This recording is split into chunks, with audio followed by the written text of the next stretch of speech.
Varicose వ్యాధితో బాధపడుతున్నారంట. తక్కువ ఖర్చుతో ట్రీట్మెంట్ కావాలి అనుకుంటే ఎవిస్ హాస్పిటల్ని సంప్రదించండి. వాగర్థవివ సంపృక్తౌ వాగర్థ ప్రతిపత్తయే జగతః పితరౌ వందే పార్వతీ పరమేశ్వరౌ. ఆదిత్యాయ చ సోమాయ మంగళాయ బుధాయ చ గురుశుక్ర శనిభ్యశ్చ రాహవే కేతవే నమః.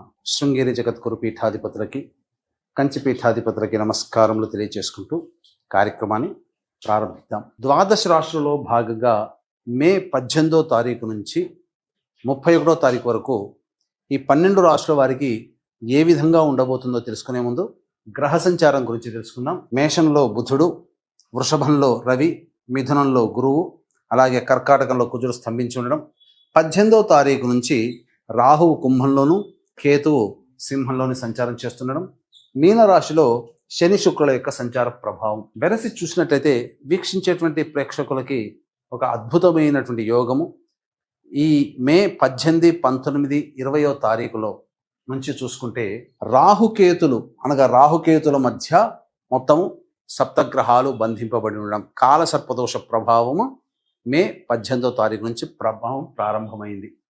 ఇక ఈ 18వ తారీఖు నుంచే గ్రహమాలికా యోగము 18, 19, 20వ తారీఖులో చూసుకుంటే గ్రహాలన్నీ వరుసగా ఒక రాశిలో ఒక మాలగా ఉండిపోయింది. 18వ తారీఖు నుంచి 20వ తారీఖు వరకు మొత్తం గ్రహాలన్నీ ఒక్కొక్క రాశిలో ఉన్నాయి. అనగా సప్తగ్రహాలు మొత్తము 1, 2, 3, 4, 5, 6, 7, 8 రాశుల్లో మొత్తము నవగ్రహాలు 8 రాశుల్లో స్థిరపడి సంచార ప్రభావం అనేటువంటిది ఉంది. కాబట్టి గమనించగలరు. మే 18వ తారీఖు నుంచి 31వ తారీఖు వరకు మకర రాశిలో జన్మించినటువంటి వారికి ఏ విధంగా ఉండబోతుందో తెలుసుకునే ప్రయత్నం చేద్దాం. మకర రాశి వారికి శని యోగకారకంగా ఉన్నాడు. ఏలినాడు శని దోష ప్రభావం తొలగిపోయింది. అయితే ప్రధానంగా బుధుడు యోగించేటువంటి పరిస్థితి, శుక్రుడు కూడా యోగకారకత్వమే. కాకపోతే దైవ బలమే తక్కువగా ఉన్నది. మే 15 నుంచి గురువు షష్టమ రాశిలోకి ప్రవేశం చేసిన దారభ్యత, గురుబలం తక్కువగా ఉన్నటువంటి కారణం. కాబట్టి మీ దగ్గర ఉన్నటువంటి డబ్బుని మీరు పొదుపు చేసుకునే ప్రయత్నం ఇప్పటి నుంచి చేయండి. డబ్బు ఉంది కదా అని చెప్పి ఇబ్బడి ముబ్బడిగా పెట్టుబడులు పెట్టడం కానీ, ఖర్చులు అధికంగా పెట్టుకోవడం కానీ, ఏదో ఒక ఆలోచన చేసి ఉన్నదంతా మీరు పోగొట్టుకుంటారు, రుణగ్రస్తులు అవుతారు. కాబట్టి మకర రాశి వారు జాగ్రత్తలు పాటించండి. అలాగే ఇక ప్రధానంగా కుజుడు రాశిని వీక్షిస్తున్నాడు. కాబట్టి పోటీతత్వంతో మీరు ముందడుగు వేస్తారు. ఆ పోటీ తత్వంలో మీరు పాజిటివ్ వేనే ఎంచుకోండి, నెగిటివ్ వే మాత్రం వెళ్ళకండి. అధిగమించే ప్రయత్నంలో మీరు డబ్బుని, పరపతిని అన్నీ కోల్పోతారు. కాబట్టి పాజిటివ్గానే ఉండండి. కళ్ళున్న చోటికే కాళ్ళు వెళ్ళాలి తప్ప మనసున్న చోటికి కాళ్ళు వెళ్ళాలని మాత్రం అనుకోకండి. చాలా ఇబ్బందికర పరిస్థితులు, ఎందుకంటే గురువు అనుకూలంగా లేడు. ఇక బుధుడు అనుకూలమే. రవి మీకు జాతకరీత్యా ప్రధానంగా ముఖ్యంగా ఉద్యోగస్తులకైతే కాస్త ఇబ్బందికర పరిస్థితులు, తోటి ఉద్యోగస్తులతో కానీ అధికారులతో కానీ మాట పట్టింపులు పెరుగుతాయి. ముఖ్యంగా ఈ రవి ప్రభావం వలన ఈ మకర రాశిలో జన్మించినటువంటి వారికి తాపము ఎక్కువగా ఉంటుంది. అంటే ఒంట్లో వేడి ఎక్కువగా పెరిగే అవకాశాలు, తద్వారా అనీజీగా ఉండడం, వాతము పెరుగుతుంది. ఇది గుర్తుపెట్టుకోండి శరీరంలో. ఇక రాహుకేతులు అనుకూలంగా లేని కారణం, ఈ కారణం చేత ప్రధానంగా సమస్యలు అధికంగా ఉంటాయి. శుక్రుడు శని యోగించేటువంటి గ్రహం.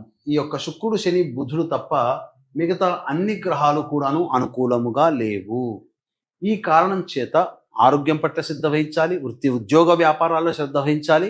అన్ని విధాలుగా సమస్య వచ్చినప్పుడు తగ్గి ఉండే ప్రయత్నం చేయండి. సమయం మనది కానప్పుడు మనము ఎక్కువగా పోరాటము అనగా అహంకరించకూడదు. అది గుర్తుపెట్టుకోండి. ఇక ఈ మకర రాశిలో జన్మించినటువంటి విద్యార్థులు కష్టపడితే తప్ప విద్యని పూర్తి చేసుకోలేరు. కాబట్టి కష్టపడితే కష్టే ఫలి, కష్టానికి తగ్గట్ట ప్రతిఫలం విద్యార్థులకి మాత్రం దక్కుతుంది, అందులో సందేహం లేదు. వివాహం కావాల్సినటువంటి అబ్బాయిలకి అమ్మాయిలకి మాత్రం కాస్త ఆలస్యం అవుతుందని విషయం గమనించుకోవాలి. ఈ సమయం అనుకూలంగా లేదు. ఇది మనకు ఓవరాల్గా ఈ 18వ తారీఖు నుంచి 31వ తారీఖు వరకు ఉన్నటువంటి పరిస్థితి. ఇక రోజువారీ దినచర్యలో భాగంగా ఎలా ఉంటుందని తెలుసుకునేందుకు వీక్షించేటువంటి ప్రేక్షకులకి గమనిక. ఈ నెల 22వ తారీఖు రోజున హనుమత్ జయంతి సందర్భంగా మేష, మిథున, కర్కాటక, సింహం, కన్య, వృశ్చిక, ధనుస్సు, కుంభ, మీన రాశిలో జన్మించినటువంటి వారికి శని దోష పరిహారార్థమై మరియు జాతకరీత్యా విద్య, వివాహ, ఉద్యోగ, అనారోగ్య సమస్యల నివారణకై సర్వదోష నివారణ పూజలు అనేటువంటివి మీ గోతనామాలతో జరిపించి శక్తిపాతము చేయబడినటువంటి శంకరంగలి మాలని మీకు అందివ్వడం జరుగుతుంది. అలాగే సరస్వతీ నది పుష్కరాల సందర్భంగా సోమవతి అమావాస్య రోజున బ్రాహ్మణుని కర్తగా పెట్టి పిండ ప్రదాన కార్యక్రమం జరిపించడం జరుగుతుంది. అలాగే కర్ణాటక క్షేత్రములో రుద్రగయ ప్రాంతములో, కర్ణాటకలోని రుద్రగయ ప్రాంతములో తండ్రి వైపు 6 తరాలు, తల్లి వైపు 3 తరాల్లో కుటుంబంలో ఏవైనా దుర్మరణాలున్నా, పిండ ప్రదానాలు చేయలేకపోయినా, అలాగే సమస్యలు అనేటువంటివి పెరుగుతాయి, ప్రశాంతత ఉండదు, శుభకార్యాలు జరగవు, అన్ని నోటిదాకా వచ్చి వెనక్కి వెళ్ళిపోతుంటాయి. ఇటువంటివి పితృ, స్త్రీ మరియు సర్పశాపాల ప్రభావాలు. కావున ఈ శాపాల నివృత్తికి ఈ దోష నివారణ కార్యక్రమాలు అనేటివి కూడా రుద్రగయ క్షేత్రంలో జరిపించడం జరుగుతుంది. అవకాశం ఉన్నటువంటి వాళ్ళు కార్యక్రమ తదనంతరం కాంటాక్ట్ చేసి పూర్తి వివరాలు తెలుసుకోవచ్చు. ఇక 18, 19, 20వ తారీఖులో కనుక చూసుకున్నట్లయితే పెండింగ్లో ఉన్నటువంటి పనులన్నీ కూడాను పూర్తి చేసుకుంటారు. విందులు, వినోదాలు, కుటుంబ సభ్యులతో పాల్గొంటారు. ఆనందకరమైనటువంటి జీవితాన్ని గడుపుతారు. ఒక బాధ్యతని పూర్తి చేసుకున్నామనే సంతోషంతో గడుపుతారు. 21, 22వ తారీఖులో గనక చూసుకున్నట్లయితే ప్రధానంగా ఈ సంబంధించినటువంటి కుటుంబ సభ్యులతో వాగ్వివాదాలు పెరుగుతాయి, స్థల వివాదాలు చోటు చేసుకుంటాయి, ధనపరమైనటువంటి సమస్యలు పెరుగుతాయి, ఖర్చులు అధికంగా ఉంటాయని చెప్పవచ్చు. 23, 24వ తారీఖుల్లో స్త్రీ సంబంధముగా సౌఖ్యము కలుగుతుంది. ముఖ్యంగా దాంపత్య జీవితం ఆనందకరంగా ఉంటుంది. అలాగే రాని బాకీలు కూడా వసూలవుతాయి. ఖర్చుకు మించిన ఆదాయం లభించడం ద్వారా అన్ని విధాలుగా సంతోషంగా ఉంటారని చెప్పవచ్చు. 25, 26వ తారీఖుల్లో వాహనాన్ని నడిపేటప్పుడు జాగ్రత్తలు పాటించండి. తల్లిగారి ఆరోగ్యం పట్ల శ్రద్ధ వహించాల్సినటువంటి పరిస్థితి. గృహ మరమ్మతులు, వాహన మరమ్మతులకి ఖర్చులు అధికంగా ఉంటాయి. ప్రశాంతత లేని జీవితాన్ని గడుపుతారు. 27, 28వ తారీఖులో మాత్రం జ్వర సంబంధమైనటువంటి విషయాలతో ఇబ్బంది పడతారు. అనారోగ్య సూచనలు గోచరమవుతున్నాయి. ఎక్కువగా ఈ సంబంధించినటువంటి ఆలోచనలతోనే టైం వేస్ట్ అవుతుందని చెప్పవచ్చు. 29, 30 మరియు 31వ తారీఖుల్లో మాత్రం ఆనందకరమైనటువంటి జీవితాన్ని పొందుతారు.